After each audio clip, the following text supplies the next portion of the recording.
રામ રામ બધા મિત્રોને। તો આજનો વિડીયો એક આપણે ટ્રીપ કહી શકીએ ટ્રેક્ટર પર એનો જ છે। તો તમને જણાવી દઉં કે આપણે રોફ લેવા માટે ગયા હતા, જે આ મગફળી કાઢવા માટે વપરાય એક ઇમ્પ્લિમેન્ટ આવે ટ્રેક્ટર પર ચલાવવાનું। ઘણા લોકોને ખબર ના હોય તો જણાવી દઉં, ખેડૂત હોય એમને તો ખબર પડી જ જાય। તો આપણે અહીંથી લાખણી હાઈવે તરફ ગયા હતા। અહીંથી લગભગ 47 થી 50 કિલોમીટર જેવું થાય છે જવાનું અને આવવાનું। ટ્રેક્ટર પણ સર્વિસ કર્યું ત્યાં આગળ। તો એના થોડી નાની નાની ક્લિપો લીધી છે, હાઈવે ઉપર ટ્રેક્ટર કેટલું ચાલ્યું અને માઇલેજ વગેરે થોડું જાણવાની કોશિશ કરી હતી। તો હું તમને વિડીયોમાં છેલ્લે જણાવીશ કે કેટલું માઇલેજ આવ્યું હતું। તો વિડીયોમાં જોજો, બન્યા રહેજો અને સારું લાગે લાઇક શેર સબસ્ક્રાઈબ અને કમેન્ટ કરજો। અને અત્યારે સાંજનો સમય છે અને મગફળીના ખેતરમાં હું બેઠો છું, એક ખુરશી લઈને બેઠો હતો થોડી વાર સાંજના સમય, કારણ કે અહીં શાંતિનું વાતાવરણ વધુ હોય છે, મજા આવે થોડી વાર બેસવાની। કારણ કે આપણે ફાર્મ હાઉસ પર કંઈ કામ હોતું નથી, ભેંસો વગેરે દોવાનું મારા મમ્મી અને પપ્પા કરતા હોય તો તમે વિડીયો જોજો પૂરો અને સારું લાગે તો લાઇક શેર સબસ્ક્રાઈબ અને કમેન્ટ કરજો। તો આપણે ગામડાના રસ્તા કાપીને એને 26 નંબરના હાઈવે પર ચડી ગયા છીએ, ડીસા ટુ પાલનપુર હાઈવે। અને અહીં થોડું ટ્રાફિકની વધારે છે, ટ્રેક્ટર ઘણી વાર ધીમું પણ કરવું પડશે આગળ ટ્રક વગેરે આવી જાય તો। અને ફૂલ રેસમાં અત્યારે ટ્રેક્ટર ચલાવી રહ્યો છે મારો મામાનો છોકરો છે ભાઈ। અને આપણે થોડી વારમાં ડીસા પહોંચી જ છીએ, ડીસા 12-13 કિલોમીટર દૂર છે।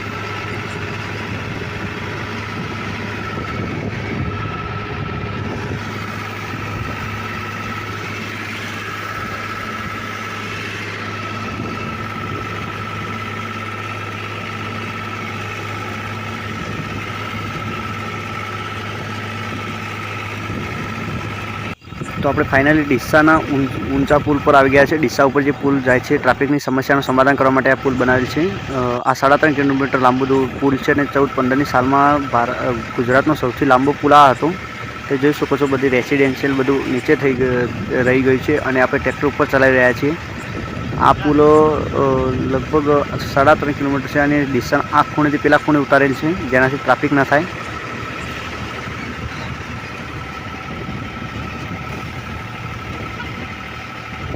તો આપણે ફાઇનલી 15 મિનિટ પછી આપણે આ પુલ પરથી નીચે ઉતર્યા હતા। લાંબો પુલ હતો એટલે, અને થોડા ધચકા આવી રહ્યા છે તો થોડું કેમેરા એંગલ આગુ પાછું થઈ થોડું ચલાવી લેજો તમે।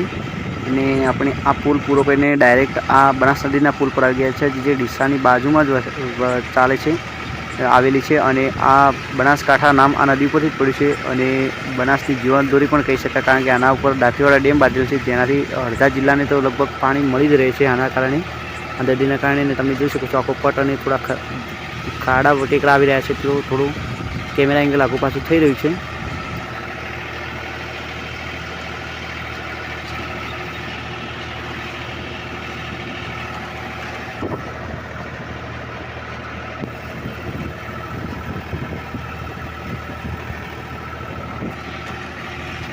તો આપણે આ ફાર્માટેકના શોરૂમની અંદર આવી ગયા છે અને આ જે જેન્યુઅન પાર્ટ ફિલ્ટર ઓઇલ વગેરે છે બધું અને આપણા ટ્રેક્ટર મારી આવી ગઈ છે। તો આપણે સર્વિસ કરીને આગળ નીકળીશું ટ્રેક્ટર લઈને। તો આપણું ટ્રેક્ટર સર્વિસ થઈ ગયા બાદ આપણે નીકળી ગયા છીએ। આ હાઈવે છે Deesa to Lakhani to Tharad highway, અને અહીં તમે જોઈ શકો છો ટ્રાફિક એકદમ ઓછું છે પેલા હાઈવેના સરખામણીમાં જોઈએ તો। અને અહીં આપણે હજુ સુધી 20 કિલોમીટર ચાલવાનું છે। અને આ વોઇસ ઓવર કરી રહ્યો છું એટલે કહી દઉં કે 1.5 કલાક જેટલું આપણે ટ્રેક્ટર એક ધાર્યું ચલાવ્યું હતું, ત્યારે આપણે ત્યાં પહોંચી ગયા હતા। અને આ વળતે મારો ભાઈ ટ્રેક્ટર ચલાવી રહ્યો છે। સામે સાઈડમાં જે બિલ્ડિંગ દેખાય કોલ્ડ સ્ટોરેજ છે, અહીં બટાકોનું વધારે માર્કેટ છે એટલા માટે। અને આ રોપ આપણે લઈ લીધી છે, જે સેકન્ડમાં લીધી છે આપણે મગફળી કાઢવા માટે। આપણું ઘરનું કામ કરશે અને બીજું મળે તો બાજુનું કરશું, નહીં તો કંઈ વાંધો નથી આજુબાજુ ગામમાં। અને અત્યારે ડીસા અહીંથી 10 કિલોમીટર જેટલું દૂર છે।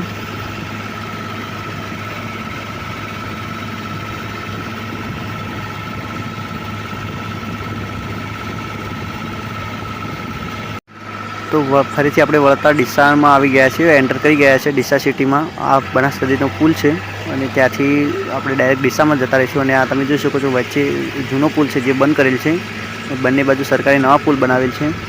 અને આ વળતા આપણે ડીસાના અંદર આ પુલ પાર કરીને એન્ટર થઈ જઈશું, જ્યાં પછી મોટો પુલ ઉતરવાનો રહેશે, પેલો જે આગળ વિડીયોમાં દેખાડ્યો તો એ।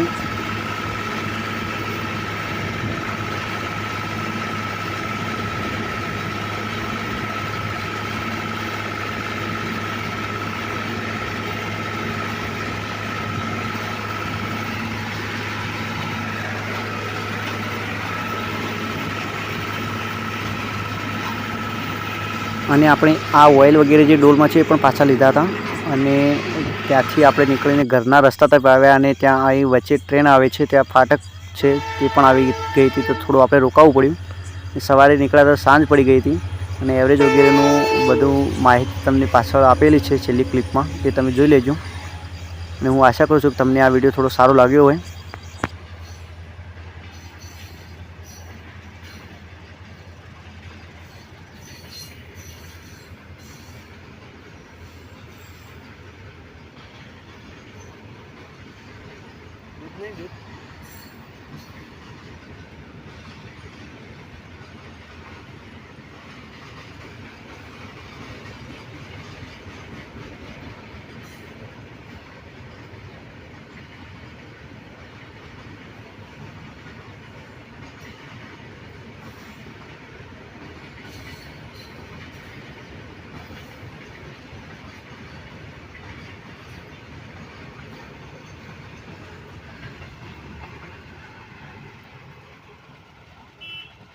તો જેમ હું તમને આગળ વિડીયો ક્લિપ દેખાડી એ પ્રમાણે થોડું એંગલ આગુ પાછું થતું હતું, કારણ કે અમુક શું ટ્રેક્ટર પર ઝટકા આવતા, જે જમ્પ વગેરે આવે તો ધચકા આવે અંદર, તો થોડું આગુ પાછું એંગલ થયું હતું. તે તમે આટલા સુધી જોયું. આઈ હોપ કે તમને મજા આવી છે વિડીયો જોવામાં. અને તમને એવરેજની વાત કરું તો અહીંથી આપણે ડીસા સુધી ડાયરેક્ટ ટ્રેક્ટર લઈ ગયા હતા. એમાં ડીસા હાઈવે જે પકડવાનું હોય એમાં આપણે ઘરથી ચંડીસર જવું પડે, તો 15 કિલોમીટર થાય, 12 થી 15 કિલોમીટર. જે કાચો રસ્તો ગામડાનો, જેમ જમ્પ આવે ખાડા આવે એવો રસ્તો હતો. અને ત્યાંથી ડાયરેક્ટ હાઈવે ચડ્યા હતા. એમાં 12 થી 15 કિલોમીટર જેવો હાઈવે હતો ડાયરેક્ટ. અને ત્યાંથી આપણે સર્વિસ કરાવી ટ્રેક્ટરમાં. થોડું ડીઝલ બગડ્યું હતું, કારણ કે અંદર ફિલ્ટર વગેરે ભરવામાં વાપરે છે ડીઝલ, એટલા માટે ત્યાં એ લોકો. અને ત્યાંથી આપણે ડાયરેક્ટ લાખણી હાઈવે ગયા હતા. એ હાઈવે ખાલી પડ્યો હતો, જમ્પ વગેરે કંઈ જાજુ હતું નહીં. થોડુંક 2 કિલોમીટર કાચા રસ્તા પર ચાલવાનું થયું હતું. એ પણ રોડ પર હતો, રોડ જ હતો. ત્યાંથી આપણે વળતા આવ્યા અને વળતા આવીને ઘરે છેક ટ્રેક્ટર લઈને એવરેજની વાત કરું તો જતાં હું તમને વિડીયોમાં નથી દેખાડી શક્યો, પણ એવરેજ માપવા માટે મેં ડાયરેક્ટ આપણે કાઉન્ટ ઓફ મીટર કાઢો. થોડો શું છે, તમને વિડીયોમાં કંઈ નોટિસ કર્યું તો થોડો આમાં હલ્યા કરશે, એક્ઝેક્ટ માપ નથી બતાવતો. તો આપણે મેં ઘરેથી જ જોયું હતું લકડાનો સળિયો નાખીને, અને એમાં માઇલ 13 આંગળ ડીઝલ હતું. 1 આંગળી 2 આંગળી 3 આંગળી 4 આંગળી આ રીતના થાય. એના 13 આંગળ ડીઝલ હતું, લગભગ અડધું ટાંકું. અને ત્યાં જઈને વળતું આવ્યું ટ્રેક્ટર ત્યારે 6 આંગળ પડ્યું, 6 કે 7 આંગળ પડ્યું હતું, મતલબ કે 5 આંગળ ડીઝલ વપરાણું હતું. એ પ્રમાણે જોવા જઈએ, અનુભવી ડ્રાઈવરને પૂછ્યું તો 10 લીટર ડીઝલ જેટલું ડીઝલ થાય. અને હાલ 90 રૂપિયાનો ભાવ છે, એટલે એ પ્રમાણે જોવા જઈએ તો 900 થી 1000 રૂપિયા ભાડું થાય. અને જે છકડાવાળાને કે જે આપણે છકડાવાળા જે આવતા હોય, જે રિક્ષા ચાલકો એવા 3 ટાયરવાળા, તો એમને કીધું તો એમને 1500 રૂપિયા ભાડું મને કીધું હતું. અને 1000 રૂપિયામાં કામ થઈ ગયું. એમાં 2 કામ થયા, કે એક ઓરિજિનલ એસ્કોર્ટના શોરૂમમાં ફાર્માટેકની સર્વિસ પણ થઈ આપણા ટ્રેક્ટરની, અને એક બીજી વાત કે આપણું ઇમ્પ્લિમેન્ટ પણ જાતે લઈને જઈને આવ્યા, અને આપણે તેમાં પણ બચત થઈ અને સર્વિસ પણ સારી જગ્યાએ થઈ ગઈ, જેન્યુઅન. તો કંઈક આ રીતનો આ વિડીયો હતો. તમને સારું લાગ્યો તો લાઇક, શેર, સબસ્ક્રાઈબ અને કમેન્ટ કરજો. અને આટલા સુધી વિડીયો જો એ બદલ તમારો ખૂબ ખૂબ આભાર. અને આગળ ખેતીને લગતા અને મારી જીવનશૈલીને લગતા વિડીયો આવતા રહેશે. તમે ખૂબ સપોર્ટ કરજો એવી તમારી પાસે આશા રાખું છું. આભાર.